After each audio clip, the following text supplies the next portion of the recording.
Alright, hey guys, thanks for tuning in. Today's motovlog is going to be a follow-up to a really old video that I did. The XT250 as a first bike. I didn't really think about doing this one until oh jeez, there's neutral. How embarrassing.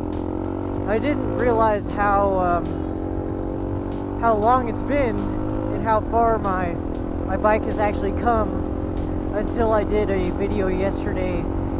I don't think it's gonna make it to the interwebs, but I was just talking about where my roots were and why I started this YouTube channel. It's just kind of a general overview of what was going on and, you know, my life with riding the bike and being a YouTuber. But back to the topic, the XT250 as a first bike. I've had this bike for over a year now. I'm at, I think, a year and 8 months. Yeah, a year and 8 months. And I have 11,238 miles on it right now. I can honestly say that about 200 of those miles aren't mine, because I typically like to let people ride my bike, like my family, and then I let my best friend ride my bike for a while when his bike was out of commission. But you know, the vast majority of those miles are mine. You know, I bought it brand spanking new. It had, I think, 0.6 miles on it, and you know, I bought it brand new. I'm still paying it off. I think I have like $1,000 left on it or something like that in terms of financing. But let me get to it. The XT250 is a fantastic beginner bike. You just have to know and understand its limitations. You got to remember what it's made for. It's a small displacement motor. It's a single cylinder dual sport motorcycle. And it's a good bike. It's reliable. This one is the fuel injected model. They did make it in a carbureted version, but this one is not that. I think they switched over to fuel injected in 2014. And it's pretty much remained the same bike up until now, minus that fuel injection. Pretty much everything else is the same. The styling, the graphics, pretty much the only thing that's different between the years most recently is the color scheme. I know they've done a couple of different colors. They've changed some fender colors and some bucket colors, but this one is in the Yamaha blue. They've made a couple of different versions. They have a black and dark blue one. New for 2017 is the tan version. But I've spent a lot of time in the seat, in the saddle. I spent a lot of time riding this bike. I spent a lot of time working on this bike. And riding it's great. It's really comfortable. I'm a smaller rider. I weigh about 120 pounds on a good day. I'm 5'4". I've got a 28-inch inseam. And this bike, it just fits. Like, I mean, I can tiptoe, or I can get on the balls of my feet on both sides. At stoplights, and I don't have any fear of dropping my bike when I stop or anything like that. And you know, it's got a low seat height, and if you do drop it, it is incredibly lightweight. It's less than 300 pounds wet, and I mean, if you can't pick this bike up, I mean, you've got some issues. But I've dropped this bike plenty of times, and I picked it up. I mean, you know, no matter how bad the situation is or how much stuff I've had on it, I've always been able to pick it up. And no matter how tired or sweaty or how out of it I was, I could always pick this bike up. And, you know, it's never been a challenge for me, you know, to ride this bike and be worried that, hey, I'm going to drop it, I'm never going to be able to pick it up again because of the circumstances or the terrain. But it is incredibly user-friendly, this bike. From its lack of amenities I mean, there's no hazards, there's no heated grips, there's no tachometer even. It's simple. It's bare bones simple. But that's how they get it, you know, sub five. You know, I got mine for less than $5,000, but sub $6,000 sticker prices is, you know, what this bike is going for. But it's user friendly. It's got 5 gears. It's got a 5-speed transmission. I typically ride it in the 70 mile per hour range top speed. I've had it go as fast as like 80, 90 miles an hour going downhill, but at that point she's kind of screaming. You know, there are plenty of things I wish this bike had. Like, for example, I wish it was water cooled. I wish it had a 6th gear. I wish it had 200 more cc's. But you know, that's not why I bought this bike. I bought this bike because I was a beginner rider. I had no idea what I was doing when I bought the bike, but I knew what I wanted to do. I knew I wanted to ride a little bit of highways. I wanted to ride mostly side streets and stuff like that. And I wanted to dabble into trail riding and riding fire roads and stuff like that. And I wanted a bike that could be my daily commuter. And as you can tell, 11,000 miles, dude, I've done it every single day, day in and day out, rain or shine. I've been riding this bike.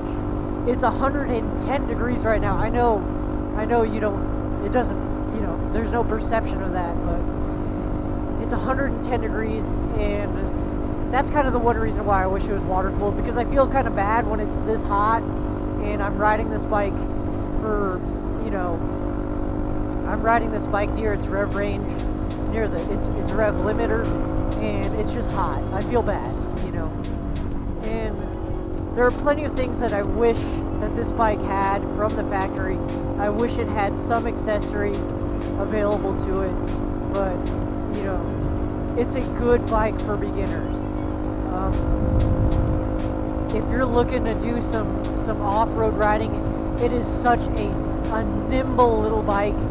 It just, if you're not very confident off-road, this bike will inspire confidence in you. Like, I had 0 off-road experience when I first bought this bike, and you know, I've slowly learned the fundamentals with this bike, and this bike isn't going to punish you if you get it wrong. If you choose the wrong gear, if you give it a little bit of whiskey throttle, it's not going to loop on you.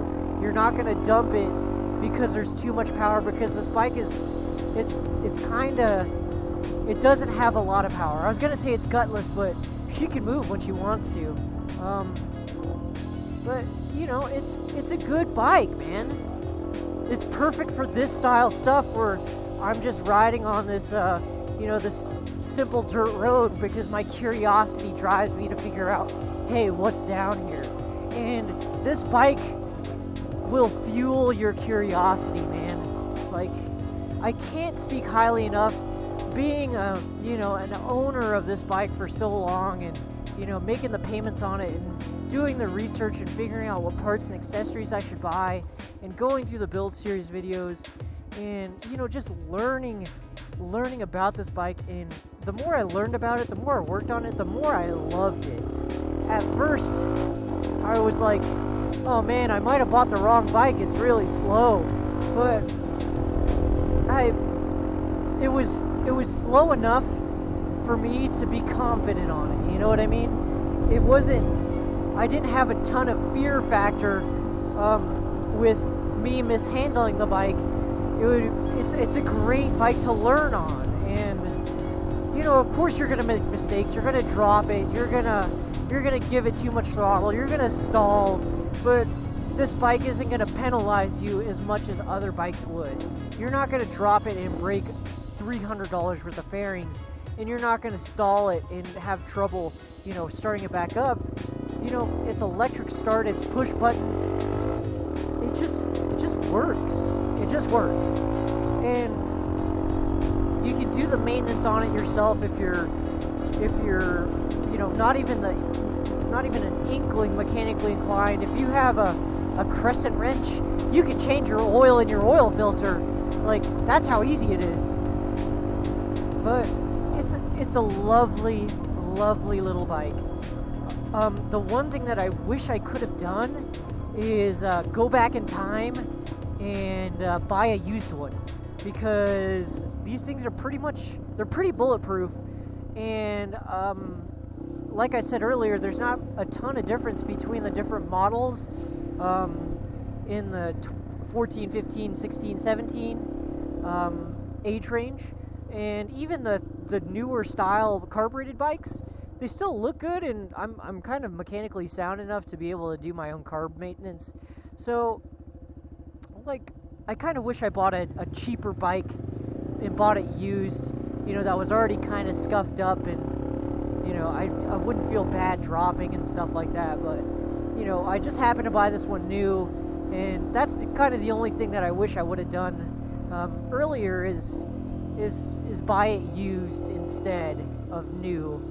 But then again, it's part of the experience. It's part of the learning curve when it comes to motorcycles and comes to adulting.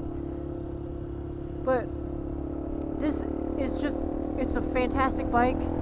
There's not a ton of accessories for it, especially for this year. I have pretty much everything on it that I could find, minus lowering links and